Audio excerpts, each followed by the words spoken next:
मैं doctor Jaikaran Yadav back to education में आपका हार्दिक स्वागत अभिनंदन। बच्चों, अपना टॉपिक चल रहा है समास का। तो इससे पहले हमारे जो 5 समास वो कंप्लीट हो गए।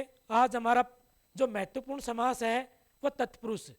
प्यारे बच्चों, जो कंपटीशन होता है उसमें 50% तत्पुरुष समास में पूछा जाता है और 50% जो अन्य समास है, अव्ययभावी समास है, द्विगु है, कर्मधारय है, बहुब्रीहि और द्वंद्व। तो इससे पहले हमारा समास था बहुब्रीहि समास। तो बहुब्रीहि की परिभाषा मैंने लिखाई थी, जिस समास का न तो प्रथम पद प्रधान हो और न ही द्वितीय पद प्रधान हो, अर्थात कोई तीसरा या अन्य पद प्रधान होता है, उसे क्या कहते हैं? बहुब्रीहि समास। और इस समास का विग्रह करने पर जो, जिसका, जिसके, जिसकी, वह, वाला, जैसा इत्यादि शब्दों का प्रयोग करते हैं। जैसे इसका उदाहरण करवा दिया, एक बार और रिपीट कर देता हूं।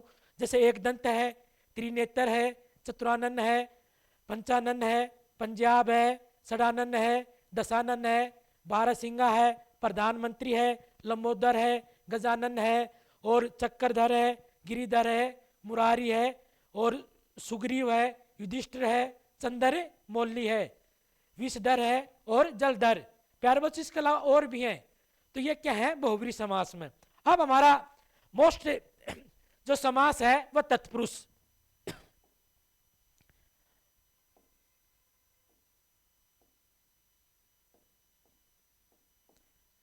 तत्पुरुष समास।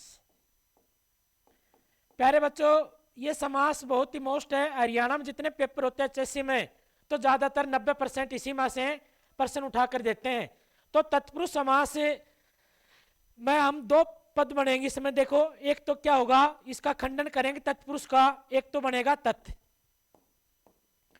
और दूसरा क्या बनेगा? पुरुष।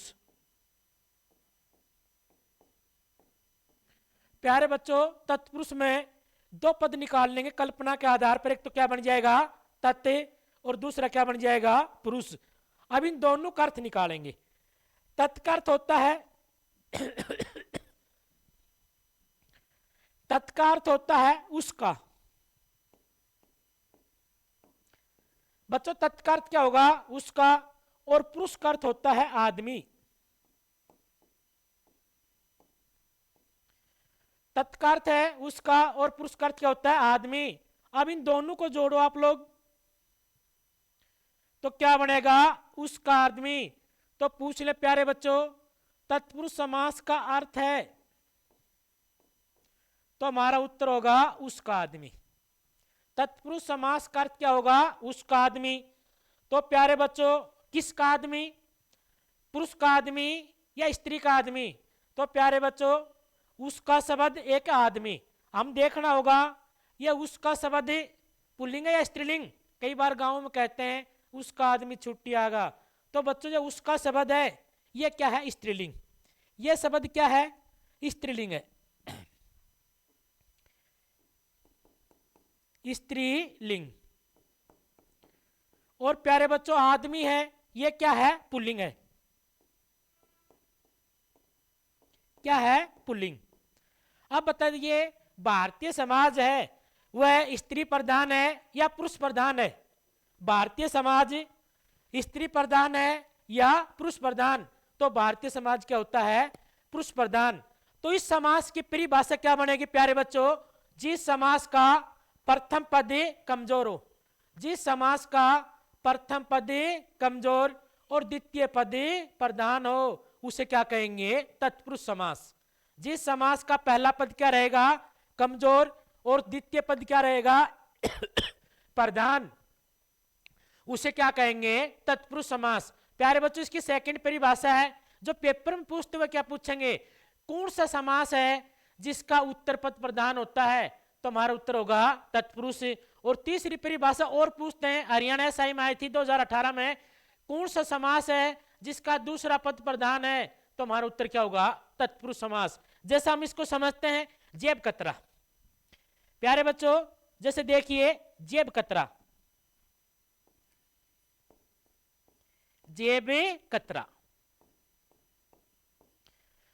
अब देखिए, इसमें बच्चों 2 पद हैं। कितने पद हैं? 2। एक तो जेब है, एक कतरा। जेब तो क्या होगा? प्रथम पद। और कतरा क्या होगा, दूसरा पद। जेब कतरा में कितने पद हैं, दो। जेब है प्रथम पद है और कतरा कौन सा है, दूसरा पद। आप देखेंगे इसमें से पावर किसके पास ज्यादा है, इनमें प्रधान कौन सा है, तो कतरा होता है, वह किसको कतर लेता है, जेब को। तो द्वितीय पद क्या होता है, प्रधान, और पहला पद क्या होता है, कमजोर। तो इस कहानी में कौन सा समास है बच्चों, तत्पुरुष समास। इसी प्रकार आ जाए कमर तोड़, कमरे तोड़। तो कमर और तोड़, कमर प्रथम पद है और तोड़ क्या है, द्वितीय पद। तो तोड़ने वाला होता है वह किसको तोड़ देता है, कमर को। तो तोड़ने वाला प्रधान होता है और कमर क्या होती है, कमजोर। इसी प्रकार डिब्बा बंद, डिब्बा बंद जैसे करेंगे, इसमें दो पद होंगे, एक तो डिब्बा एक ही बंद। तो बंद किसमें है, डिब्बा में। तो डिब्बा किसके अधीन है, बंद के अधीन। तो द्वितीय पद क्या है, प्रधान। जिस समास का प्रथम पद गौण और गौण का अर्थ होता है कमजोर और द्वितीय पद प्रधान हो, उसे क्या कहेंगे, तत्पुरुष समास। तो प्यारे बच्चों अब इसकी परिभाषा लिखाता हूं आप लोगों को।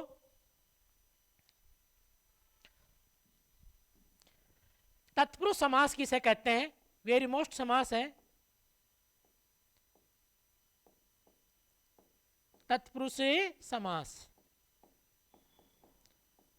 जिस समास का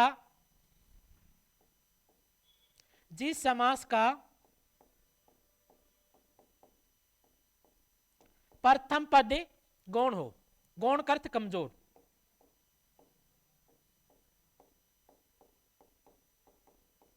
गौण, गौण का अर्थ क्या होगा, कमजोर।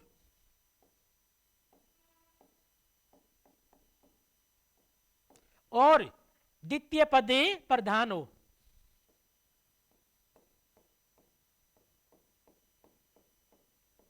द्वितीय पद प्रधान हो,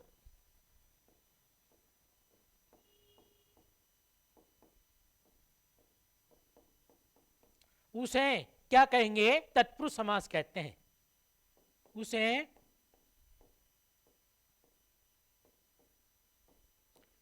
तत्पुरुष समास कहते हैं।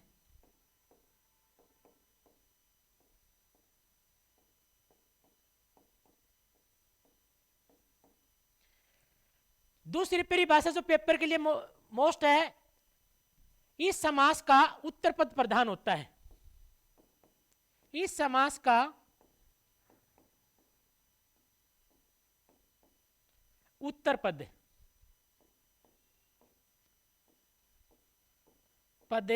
प्रधान होता है।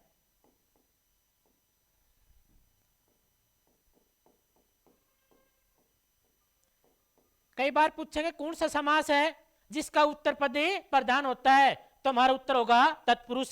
फिर पूछेंगे कौन सा समास है जिसका द्वितीय या दूसरा पद प्रधान होता है, तो हमारा उत्तर क्या होगा, तत्पुरुष समास। इस समास का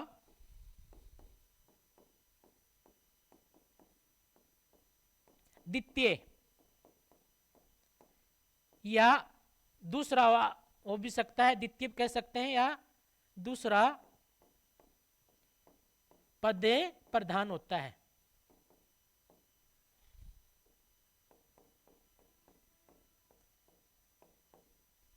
उन्हें क्या कहेंगे, तत्पुरुष समास। जैसे आ जाए भाई कमर तोड़, कमरे तोड़। तो प्यारे बच्चों ये उदाहरण, जैसे कमर तोड़, तो क्या करेंगे, कमर को तोड़ने वाला। पहला पद क्या है, कमर, और सेकंड क्या है, तोड़। तो तोड़ क्या है, प्रधान है, और कमर क्या है, गौण है। तो कमर को तोड़ने वाला। अब आता है प्यारे बच्चों हिंदी में जो कारक होते हैं वो 8 होते हैं। कितने होते हैं, 8। और 8 कारकों में जो पहला कारक हटा देंगे और अंतिम, तो कितने हो जाएंगे, 6। तो तत्पुरुष समास के हमारे कितने भेद हैं, 6 भेद हैं।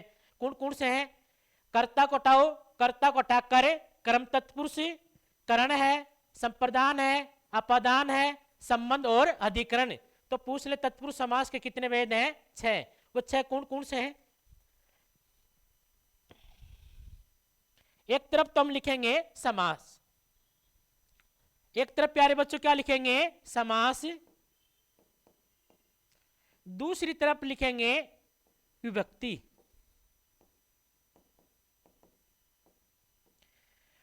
अब हमारे सामने आता है बच्चों विभक्ति किसे कहते हैं? कारक को पहचानने के लिए, किसको पहचानने के लिए? कारक को पहचानने के लिए संज्ञा और सर्वनाम के बाद में, कारक को पहचानने के लिए संज्ञा और सर्वनाम के बाद में जो चिन्ह लगाया जाता है उसे क्या कहेंगे? विभक्ति। और विभक्ति का दूसरा नाम होता है, इसको परसर्ग भी कह सकते हैं, इसे क्या कहते हैं? कारक चिन्ह। जैसे देखिए, राम ने रावण को मारा। राम ने किसको मारा?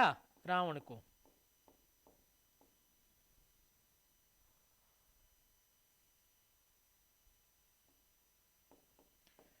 अब हमें इसमें यह देखना होगा बच्चों, विभक्ति की परिभाषा क्या होती है? कारक को पहचानने के लिए, किसको पहचानने के लिए? कारक को पहचानने के लिए संज्ञा और सर्वनाम के बाद, जिस वाक्य में संज्ञा हो या सर्वनाम, और उसके बाद में जो चिन्ह आता है उसे क्या कहेंगे? विभक्ति। अब हमें देखना होगा, राम ने रावण को मारा, तो बताओ इसमें संज्ञा सर्वनाम है?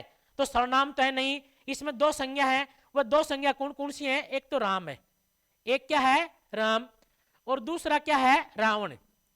यह क्या होगी? संज्ञा। अब इनके बाद में देखो, इनके बाद में देखिए,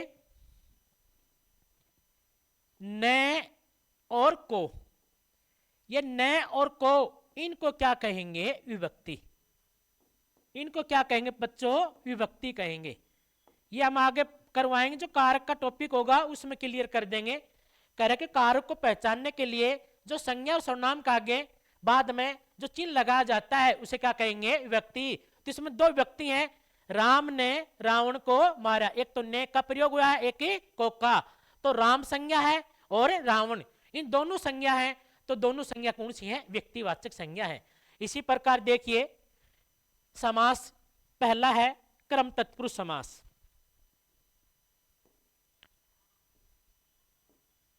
क्रम तत्पुरुष समास। प्यारे बच्चों, इसकी व्यक्ति क्या है? को। फिर दूसरा है करण।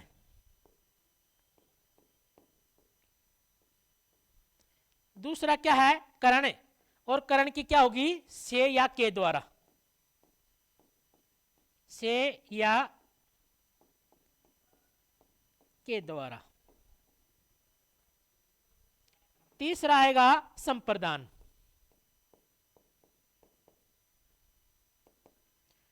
इसकी व्यक्ति क्या होगी? के लिए।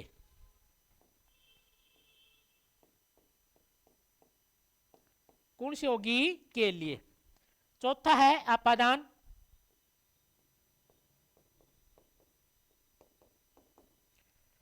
तो इसकी क्या होगी? से विभक्ति। अब हमें यहां थोड़ा ध्यान देना होगा बच्चों। देखिए, एक तो करण कारक में से विभक्ति का प्रयोग हुआ है, एक है अपादान का। तो इन दोनों में अंतर क्या रहेगा? अंतर यह होगा, अगर जहां दोनों पदों में अलग होने का भाव होगा, अगर जहां दोनों पदों में क्या होगा? अलग होने का भाव रहेगा, तब तो हम क्या करेंगे? अपादान। और जिसके माध्यम से कोई कार्य होगा उसमें कौन सा करेंगे? सेक का प्रयोग, उसमें क्या होगा? करण। एक आ जाए देश निकाल, और इसका विग्रह करेंगे तो क्या करेंगे? देश से निकाल दिया। तो पहले व्यक्ति का संबंध किससे था? देश से। अब उससे क्या होगा? अलग। तो प्यारे बच्चों क्या करेंगे? अपादान। अब आ जाए रस भरी, रस से भरी हुई है, भरी किसके द्वारा है? रस से। तब हम क्या करेंगे? करण। फिर पांचवा है संबंध। संबंध की विभक्ति क्या होगी बच्चों? का, के, की। का, के और की। फिर लास्ट है छठा अधिकरण।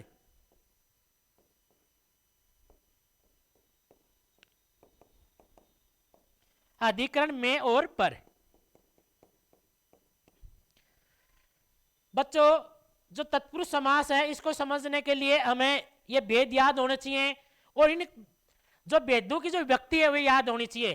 कह रहा कि इस समास में रटने की नहीं, इस समास में कितने पद रहेंगे, 2 पद, और दोनों पदों के बीच में जैसे आया था अपना उदाहरण देखिए, जेब कतरा। ये राजस्थान जूनियर लेक्चरर में आया था 2020 में।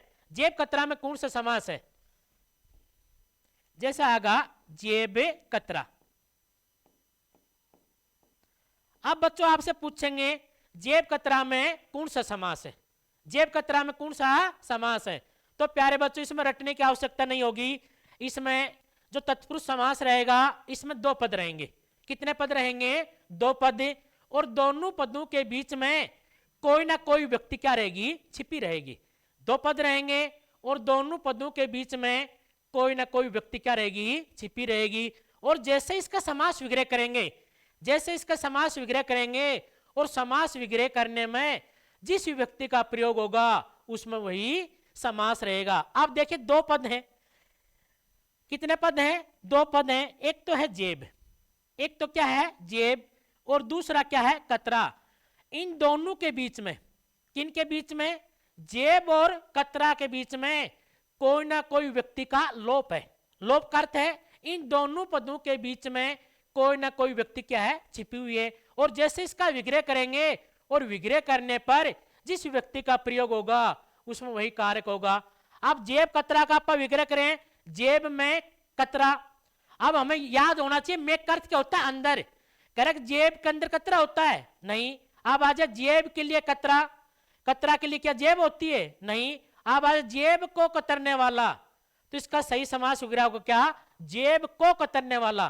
तो इसमें किसका प्रयोग क्या है, को का। तो हमारा उत्तर क्या होगा, कर्म होगा। हमारा उत्तर क्या होगा भाई, कर्म होगा। इसी प्रकार आ जाए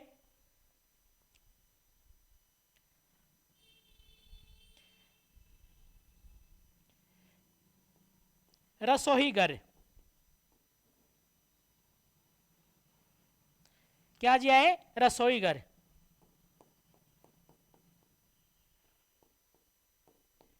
तो इसका समास विग्रह क्या होगा, रसोई का घर। रसोई का घर होता है या रसोई के लिए घर, तो इसका विग्रह होगा रसोई के लिए घर। इसी प्रकार आ जाए ऋण मुक्त।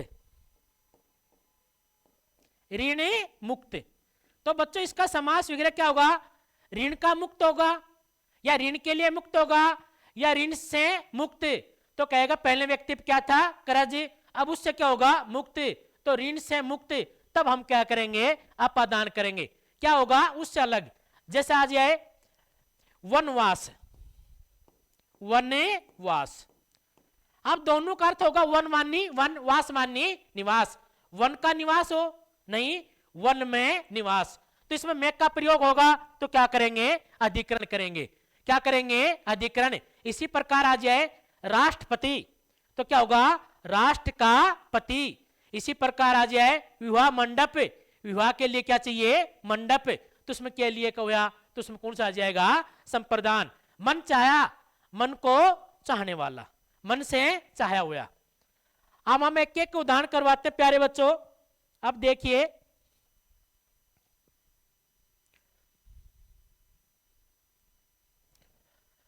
पहला है कर्म तत्पुरुष समास।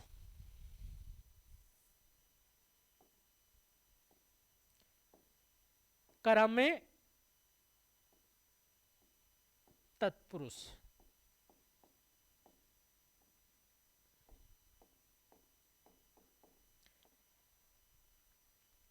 इस समास में दोनों पदों, परिभाषा क्या होगी, कर्म तत्पुरुष समास में दोनों पदों के बीच में कोई व्यक्ति का लोप रहता है। परिभाषा तो पूछेंगे नहीं। इस समास में दोनों पदों के बीच में कोई व्यक्ति का क्या रहता है, लोप रहता है। जैसे देखिए एक तरफ लिखाता हूं समास,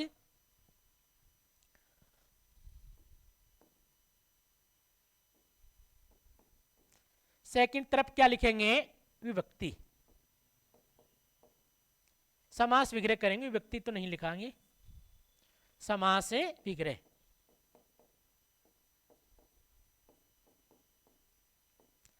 प्यारे बच्चों हमारा पहला समास आ जाए वनगमन।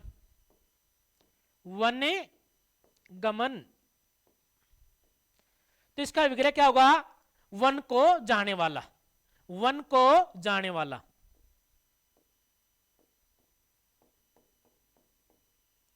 जाने वाला। इसी प्रकार अगला समास आ जाए चिड़ी मार, चिड़ी मार। तो प्यारे बच्चों इसका समास वगैरह क्या होगा? चिड़िया को मारने वाला, चिड़िया को मारने वाला, मारने वाला। इसी प्रकार प्यारे बच्चों आ जाए दिल तोड़, दिल तोड़। इसका क्या होगा? दिल को तोड़ने वाला। तो दिल तो वैसे कमजोर होता है, दिल को तोड़ने वाला, तोड़ने वाला। इसी प्रकार आ जाए बच्चों चित चोर, चित चोर, चित को चोरने वाला, चित को चोरने वाला, ने वाला। इसी प्रकार आ जाए नर बख्शी, नरे बख्शी, नर को बख्शित करने वाला, नर को सिद्ध करने वाला,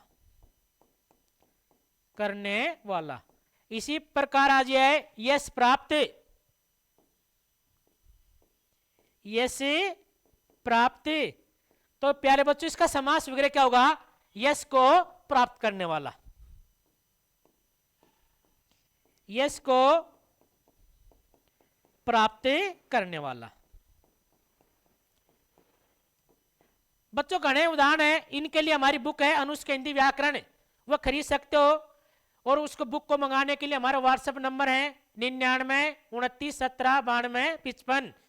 तो आप ऑनलाइन भी मंगा सकते हो और ऑफलाइन भी सभी बुक डिपो पर हैं। और ये फ्लिपकार्ट पे मिल जाएगी, अमेजन पर। तो इसमें और उदाहरण आप देख लेना। इसी प्रकार आ जाए भाई ग्राम गति, ग्राम को जाने वाला, जितेंद्रिया, इंद्रियों को जीतने वाला। तो इसी प्रकार इनके हैं तत्कर्म तत्पुरुष का। अगला उदाहरण देखते हैं, अगला समास का करण है।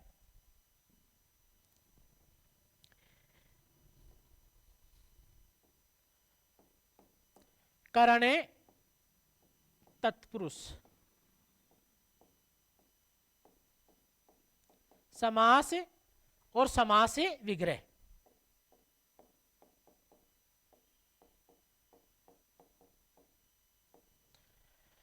प्रिय बच्चों आ जाए तुलसी कृत, पहला उदाहरण आ जाए तुलसी कृत। तुलसी का अर्थ है तुलसी, कृत मानी रचना, तुलसी के द्वारा लिखी हुई, उसे क्या कहेंगे? तुलसी कृत। हस्तलिखित, हाथ के द्वारा लिखी हुई, तो उसे क्या कहेंगे? हस्तलिखित। अब आ जाए रस भरी, रस से भरी हुई। अब आ जाए तारू भरी, तारू से भरी हुई।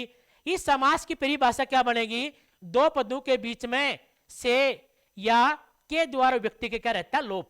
जैसे इसका विग्रह करेंगे, दो पद रहेंगे और दोनों पदों के बीच में से या के द्वारा व्यक्ति का क्या रहता है? लोप। और जैसे उसका विग्रह करेंगे और विग्रह करने पर उसमें से या के द्वारा व्यक्ति का प्रयोग होगा, उसमें कौन सा होगा? कर्ण तत्पुरुष समास। तो प्यारे बच्चों उसमें कौन सा समास रहेगा?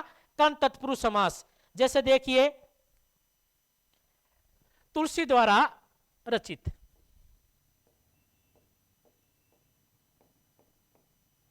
तुलसी द्वारा रचित। हस्तलिखित बच्चों क्या होगा? हाथ के द्वारा, हस्तलिखित। अब बच्चों दो पद हैं, हस्त और लिखित, तो हमें सबसे पहले इन दोनों पदों का अर्थ याद होना चाहिए। इन दोनों पदों का क्या होना चाहिए? अर्थ। अगर यह याद होगा तो समास विग्रह क्या होगा? सही। हस्त का अर्थ होता है हाथ, लिखित मानी लिखी हुई। तो क्या करेंगे? हाथ के द्वारा लिखी हुई, उसे क्या कहेंगे? हस्तलिखित। हाथ के द्वारा लिखी। इसी प्रकार आ जाओ बच्चों रतन जड़ित, रतन जड़ित, तो रत्नों से जड़ा हुआ, तो इसका समास विग्रह क्या होगा? रत्नों से जड़ा हुआ।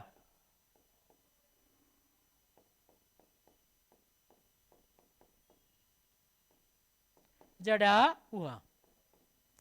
इसी प्रकार बच्चों आ जाए तारू भरी,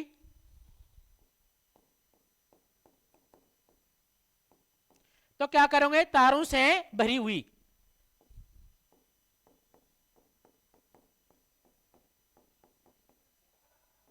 भरी हुई।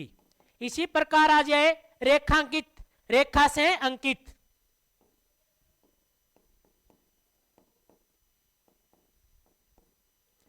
रेखा से अंकित, रेखा से अंकित। इसी प्रकार आ जाओ बच्चों रस भरी, रस से भरी हुई।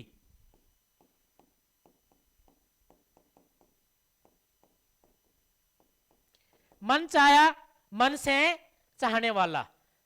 इस प्रकार इसमें और भी उदाहरण है।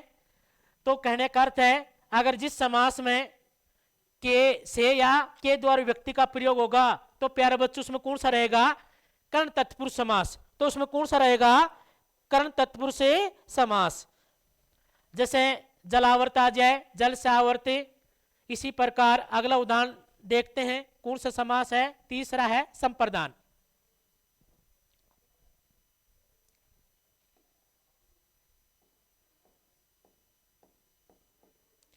संप्रदान समास।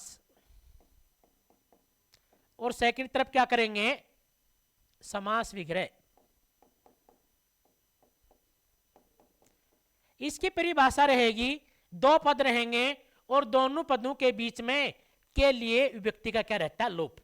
इस समास की परिभाषा क्या रहती है? दो पद रहेंगे और दोनों पदों के बीच में के लिए विभक्ति का क्या रहता है? लोप। और जैसे ही उन दोनों पदों के बीच में के लिए विभक्ति का प्रयोग करने से जो समास होगा उसे क्या कहेंगे? संप्रदान तत्पुरुष। जैसे आ जाए उदाहरण के लिए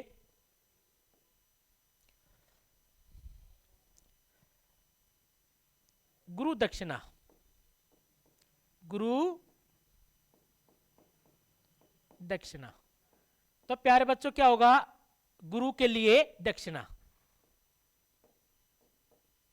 गुरु के लिए दक्षिणा। आ जाए प्यारे बच्चों हवन सामग्री,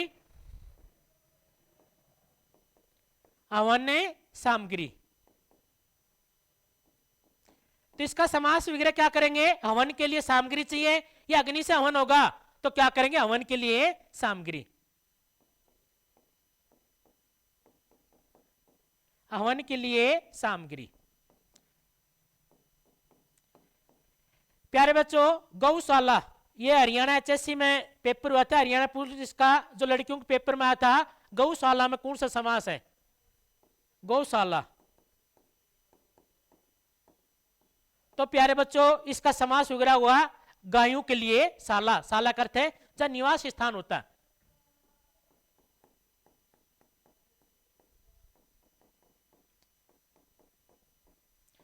एक हमारा टेलीग्राम ग्रुप है अनुष्का पब्लिकेशन, अगर आप उससे भी जुड़ना चाहो तो जुड़ सकते हो। उसमें हिंदी की सभी प्रकार की पीडीएफ हैं। इसी प्रकार है अगला पुस्तकालय।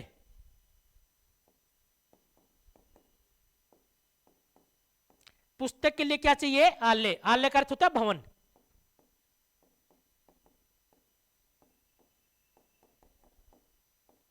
लिए आलय। इसी प्रकार आ जाए विद्यालय,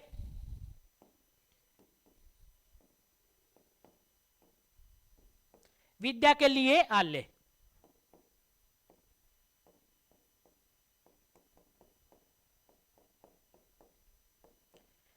एचपी हरियाणा पुलिस से 2021 में आया था देशभक्ति।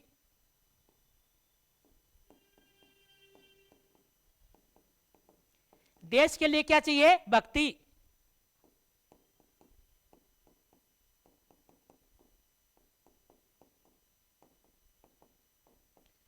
अब आ जाए अगला रणभूमि। रण के लिए क्या चाहिए? भूमि।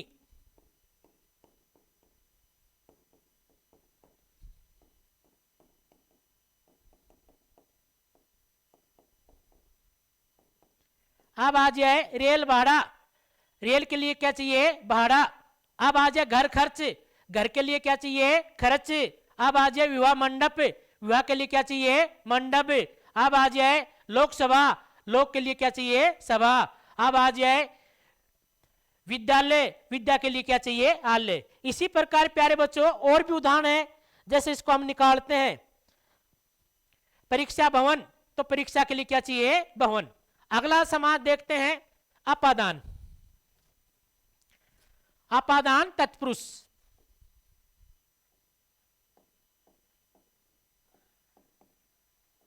अपादान तत्पुरुष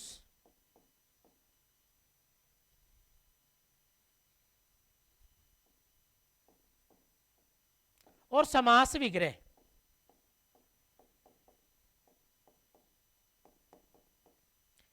प्यारे बच्चों अपादान और जो करण तत्पुरुष समास है, इसमें से व्यक्ति दोनों में का आती है।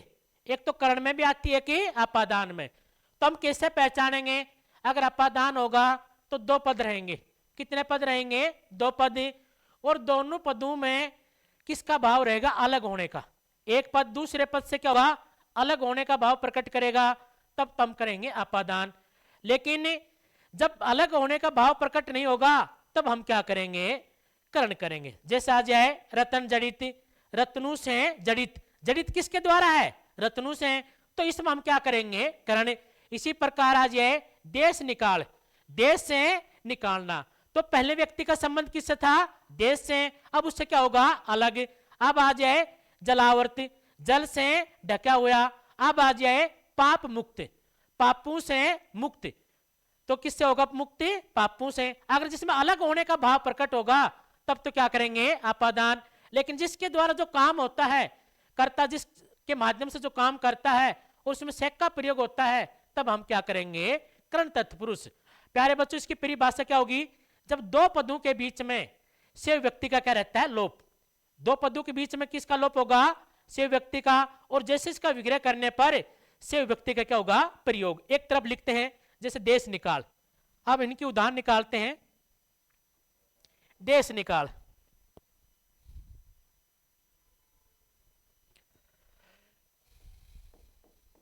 देश से निकाल।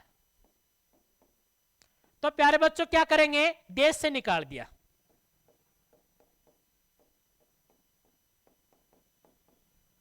निकाल। इसी प्रकार आ जाए बच्चों ऋण मुक्ति। तो क्या करेंगे? ऋण से मुक्त। ऋण से मुक्त। इसी प्रकार आ जाओ प्यारे बच्चों पदच्युत। ये राजस्थान में बहुत आता है, पद से अलग होना। पद से अलग होना। नेत्रहीन। नेत्रों से हीन, अलग होना।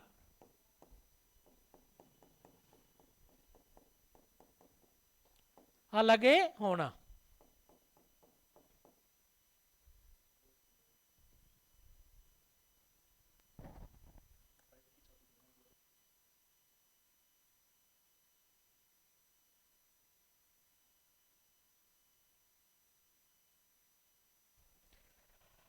नेत्रहीन, नेत्रों से अलग होना। इसी प्रकार आ जाए जन्म अंधा।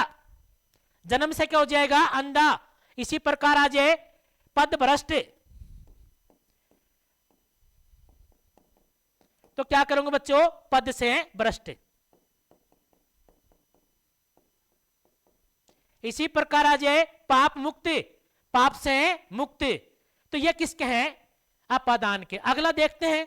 जैसे देखिए संबंध। पांचवा है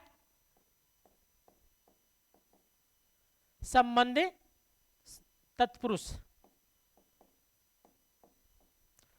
और समास विग्रह। बच्चों समास आ जाए रामचरित्र, तो क्या करेंगे? राम का चरित्र। राम का क्या करेंगे? चरित्र।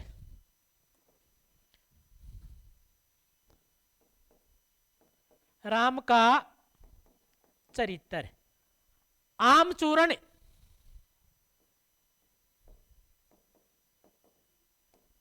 तो क्या करोगे? आम का चूर्ण। इसी प्रकार आया था हरियाणा एचएससी सी ग्रुप में आम वृक्ष। आम में वृक्ष, तो क्या करोगे? आम का वृक्ष।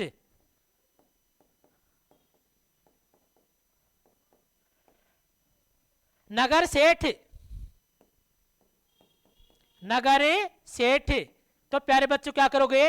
नगर का सेठ। नगर का सेठ। इसी प्रकार आ जाए राष्ट्रपति। राष्ट्रपति, तो क्या करोगे? राष्ट्र का पति। कन्यादान, कन्यादान, तो क्या करोगे? कन्या का दान। सभापति, सभापति, तो क्या करोगे? सभा का पति।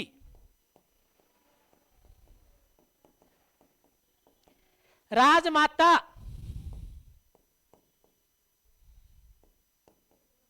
राज की माता। राजकुमारी,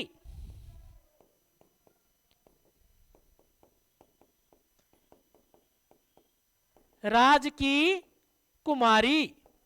इसी प्रकार आ जाए गंगा जल, गंगा का जल। इसके अलावा और भी है प्यारे बच्चों। अगला समास देखते हैं, अधिकरण।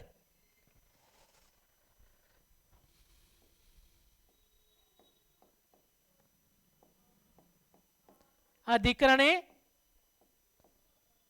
तत्पुरुष और समास विग्रह।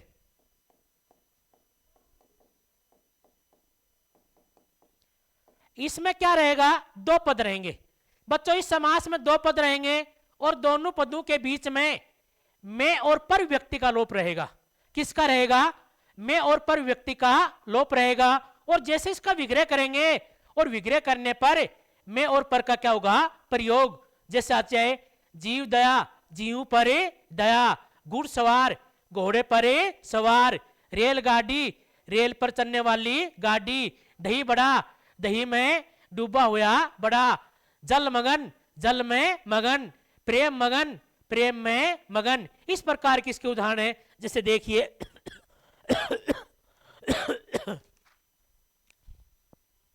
जीव दया, जीव दया। अभी कंप्लीट करवाएंगे, बस 5 मिनट शेष है। जीव परे दया। घुड़सवार,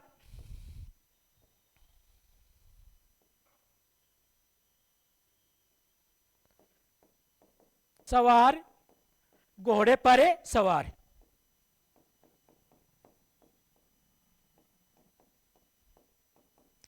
इसी प्रकार आ जाए जलमगन। तो प्यारे बच्चों क्या करोगे?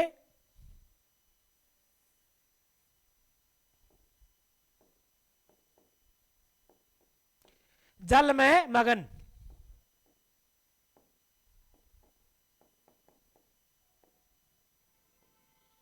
इसी प्रकार आ जाए कवि श्रेष्ठ।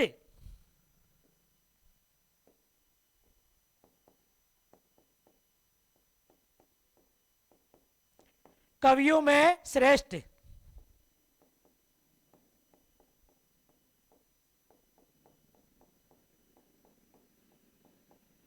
मुनि श्रेष्ठ, मुनियों में श्रेष्ठ।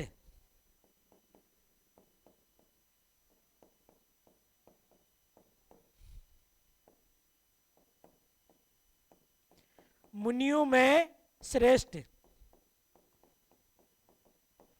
दही बड़ा, दही में डूबा हुआ बड़ा,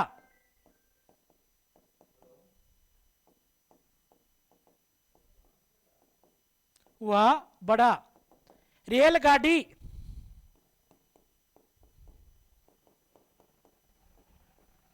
रेल पर चलने वाली गाड़ी। नरोत्तम, नरु में उत्तम। इस प्रकार इसके और भी उदाहरण है प्यारे बच्चों।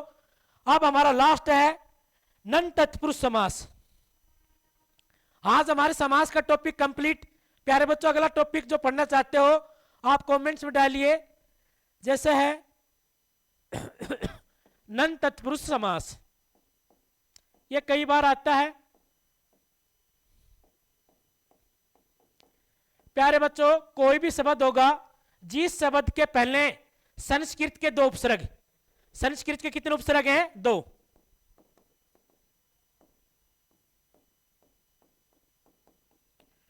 न और अन्न। एक उर्दू का उपसर्ग है ना। जिस शब्द के पहले न, अन्य और ना जोड़ने से वह शब्द किस कर देगा? नहीं का। वह शब्द किस कर देगा? नहीं का। तो प्यारे बच्चों उसमें कौन सा होगा? नन तत्पुरुष समास। नन का अर्थ होता है कोई भी शब्द रहेगा उसके पहले 3 उपसर्ग जोड़ेंगे, ए, अन्य और ना, और ये लगाने से वह शब्द किस कर देगा? नहीं का।